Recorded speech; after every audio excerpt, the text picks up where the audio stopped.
Assalamualaikum warahmatullahi wabarakatuh. Waalaikumsalam warahmatullahi wabarakatuh. Bismillahirrahmanirrahim. Wassalatu wassalamu ala Rasulillah wa ala alihi wa ashabihi wa mawalah. Rabbi shrah li sadri wa yassir li amri wahlul 'uqdatam min lisani yafqahu qawli. Rabbana zidna 'ilma warzuqna fahma wa waffiqna 'amalan maqbula. Amma ba'du. Bapak-bapak jemaah masjid Ikhlas, Bapak Allah yang mulia, kita akan melanjutkan kajian tafsir kita dari surah Ali Imran. Ayat kita pada malam hari ini adalah ayat yang ke 100 berapa ini? 46, 48. Ya, 149 kan. Pokoknya halamannya halaman 69. Kita awali dengan membaca Al-Quran surat Al-Fatihah. Mudah-mudahan Allah Subhanahu wa Ta'ala membuka semua kebaikan untuk kita, memberikan ilmu yang bermanfaat. Jadi waktunya Allah. Ingat, kita lagi di dalam masjid, tempat yang terbaik, di waktu yang terbaik. Insya Allah kita lagi tolak ilmi, lagi mencari ilmu. Sayap malaikat itu dibentangkan, doa kita insya Allah dapat dijawab oleh Allah Subhanahu wa Ta'ala. Apapun permohonan kita, mudah-mudahan segera dijawab, dikabul oleh Allah Subhanahu wa Ta'ala. على هذه النية الفاتحة. أعوذ بالله من الشيطان الرجيم. بسم الله الرحمن الرحيم. الحمد لله رب العالمين الرحمن الرحيم مالك يوم الدين إياك نعبد وإياك نستعين اهدنا الصراط المستقيم صراط الذين أنعمت عليهم غير المغضوب عليهم ولا الضالين. Amin. Baik, kita mulai bacaannya. A'udzu billahi minasyaitonir rajim. Bismillahirrahmanirrahim. Ya ayyuhalladzina amanu in tuti'ul ladzina kafaru يردوكم على أعقابكم فتنقلبوا خاسرين بل الله مولاكم وهو خير الناصرين سنلقي في قلوب الذين كفروا الرعب بما أشركوا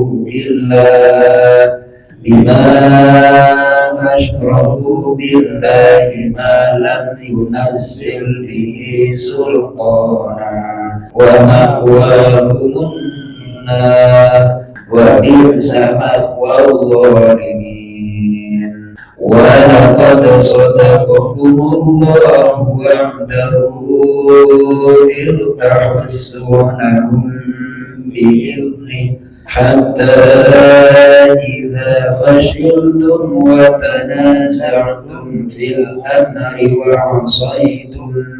وعصيتم من بعد ما أراكم ما تحبون منكم من يريد الدنيا ومنكم من يريد الآخرة ثم صرفكم عنهم ليبتليكم ولقد عفا عنكم والله ذو فضل على المؤمنين. صدق الله العظيم وصدق الرسول النبي الكريم ونحن على ذلك من الشاهدين والشاكرين. Walhamdulillahirabbil alamin. Allahumma arhamna bil Qur'an. Baik, ini temanya ayat 149 sampai dengan 151 adalah tentang peringatan untuk tidak taat kepada orang-orang kafir. Baik, hubungan ayat yang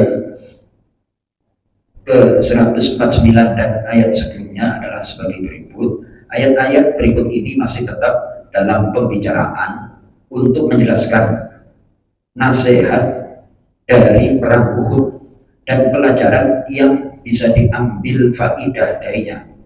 Ketika Allah memerintahkan untuk mentaati, mengikuti terhadap orang-orang yang terdahulu dari kalangan Ansor dan para Anbiya, kemudian Allah memberi peringatan untuk tidak taat kepada orang-orang kafir. Mereka itu adalah orang-orang musyrik Arab orang Yahudi, orang Nasrani, orang-orang munafik yang pada gilirannya akan melemahkan tekad orang-orang mukmin bitafdili azaimil mukminin. Jadi orang-orang muslim itu, orang-orang non muslim itu kalau kita senantiasa bergabung dengan mereka Mas Toto, akan melemahkan, ngendorin semangat tuh. Ternyata sampai di situ, jangan dekat-dekat. Nanti kalau kita dekat, yang tadinya kencang jadi kendor, jadi lemah. Nah, ternyata jangkauannya sampai di sana itu. Tapi kalau kita senantiasa bergaulnya dengan Pak Haji Purwanto, Ahmad, CS sama Pak Yuli di sini semakin kuat. Gitu. Nah itu keadaannya demikian. Baik, Mas Toto, ayat yang ke-149. Bismillah. Ya ayyuhalladzina amanu, wahai orang-orang yang mereka beriman, amtutihu, jika kalian mentaati, alladzina, orang-orang yang kafirun, mereka kafir, ingkar, yahuddukum, mereka akan mengembalikan kalian, ala aqabikum, kepada kondisi awal kalian, kekufuran, fatam qalibu, maka kalian kembali menjadi khosirin, orang-orang yang rugi. Baik, di sini tafsirnya adalah seperti berikut. Allah memperingatkan hamba-hambanya yang mukmin untuk tidak taat kepada orang-orang kafir dan orang munafik. Karena mentaati mereka tulithur rodiyya fid dunya wal akhirah, akan memberikan, mewariskan, menjadikan hina di dunia dan di akhirat. Oleh sebab itu Allah berfirman, wahai orang-orang yang beriman, jika kalian mentaati orang kafir, bidinikum, diganti, yakni agama kalian itu dikorbankan, dan kalian menentang nabi kalian seperti halnya Abu Sufyan dan para sahabatnya, dan juga tokoh munafik yakni Abdullah bin Ubay, za'imil munafiqin wa atba'ihi, tokoh orang munafik dan pengikutnya, pemimpin-pemimpin Yahudi dan Nasrani, yahudukum kafirin, mereka akan mengembalikan ke kalian dalam kondisi kafir setelah iman. Kalau sudah kafir setelah iman, fatasbahu khasirin, kalian akan menjadi rugi di dunia. Ba'da izzatil Islam, setelah mendapat kemuliaan dalam Islam. Ternyata orang seperti ini itu dimuliakan oleh Allah Subhanahu wa taala. Ini kadang-kadang kita kan kurang sadar, Mas Soto. Islam itu adalah kemuliaan. Dan dimuliain gampang. Ini sederhana aja Bapak Yuk. Tapi saya itu agak kemana-mana lah. Saya lihat itu. Nah, terus kecapean habis asar, istirahat bentar, terus bangun. Betapa orang Islam itu gimana gak dimuliain. Wudhu itu benar-benar yang tadinya kusut dan segala macam. Ayo coba bayangkan. Jadi bersih, ya Malis ya, bersih. Lahiriahnya bersih, batinnya dengan sholat itu pasti semakin kinclong Mas Toto. Udah dimuliain, udah dikinclongin malah. Ya Allah yang karim. Nah, lihat aja orang-orang yang gak pernah wudhu itu. Orang-orang kafir gak pernah wudhu itu. Wajahnya gimana Mas Toto? Kayak gimana ya Bapak Yulia? Itu kayak kita mau dekat aja kayak mau direkam kan kayak gitu. Masya Allah. Ya Maris ya, saya tadi merasakan betapa nikmatnya itu. Terima kasih ya Allah. Seandainya engkau tidak ajari kami untuk syariat berwudu, ini saya, aduh, silakan Pak. Ya, Masya Allah. Istimsyak, menghirup air ke hidung, ngantuk itu semuanya hilang. Allah Akbar. Simpel ya, ada ya. Itu kan di sini itu kan kayak itu di saraf sini itu perlu latihan. Itu kalau nggak biasa langsung pusing gitu. Wah, luar biasa. Jelas Mas. Dan itu menyembuhkan sinus. Menyembuhkan sinus. Nah, kalau udah kena penyakit hidung yang namanya sinus, itu nggak murah berobatnya Mas. Operasi sinus itu kayak lendir apa ya? Tulang.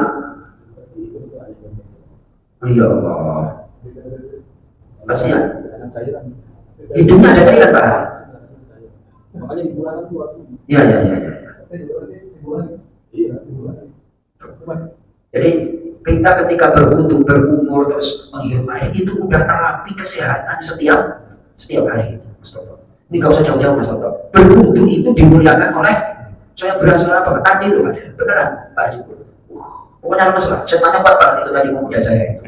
Nah aslinya kalau saya sendiri, wah bisa lain cerita. Gara-gara saya takut malu sama Pak Haji Purna, Pak Del bagi berangkat aja lah. Ntar kalau nggak berangkat, nggak mobil lagi Pak Hamzah udah apa namanya nyediain kopi corner ya kan, nggak diminum, wah terus pokoknya tuntutannya nggak enak aja lah pokoknya, berangkat akhirnya. Ternyata manusia itu untuk berbuat baik harus ada, masih banyak embel-embelnya, yang malu lah, nggak enak lah, harus dibiasakan itu. Tapi kalau udah terbiasa, nyetel aja, ya.